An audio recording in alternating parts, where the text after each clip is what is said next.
इब्तिदा है रब्बुल जलाल के बाबरकत नाम से जो दिलों के भेद खूब जानता है। देखती आंखों सुनते कानों बंदा नाचीज का सलाम पहुंचे। एक कौम और हमारे माशरे का हाल। थाना। हमारे थाने रिश्वत का गढ़ है, मगर वहां लिखा होता है रिश्वत लेने वाला और देने वाला दोनों जहन्नमी हैं। कचहरी। हमारी कचहरी में 100 रुपए में गवाह मिल जाता है, मगर वहां लिखा होता है झूठी गवाही शिर्क के बाद सबसे बड़ा गुनाह है।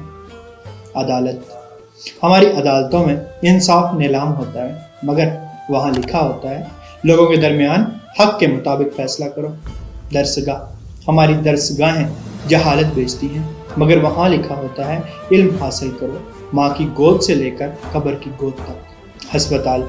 हमारे अस्पताल मौत बांटते हैं, मगर वहां लिखा होता है और जिसने एक जिंदगी भी बचाई उसने गोया सारे इंसानों को बचाया।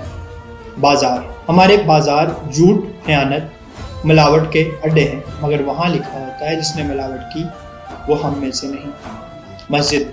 हमारी मस्जिदें ज़ाती प्रॉपर्टी और फिरका मलकियत हैं, मगर वहां लिखा होता है और मस्जिदें अल्लाह की हैं। हम जो लिखते हैं ये हमारा अकीदा है और जो करते हैं ये हमारा अमल है। जब अमल अकीदे के खिलाफ हो तो इसका नाम मुनाफिकत है। मुनाफिकों का ठिकाना जहन्नम में सबसे नीचे है, तो दुनिया में मकाम सबसे ऊंचा कैसे हो सकता है? इस बारे में भी ज़रूर सोचें। अल्लाह पाक समझ की तौफीक अता फरमाए। अल्लाह पाक आसानियाँ हासिल और तकसीम करने का शर्फ अता फरमाए। आमीन। जज़ाकल्लाह।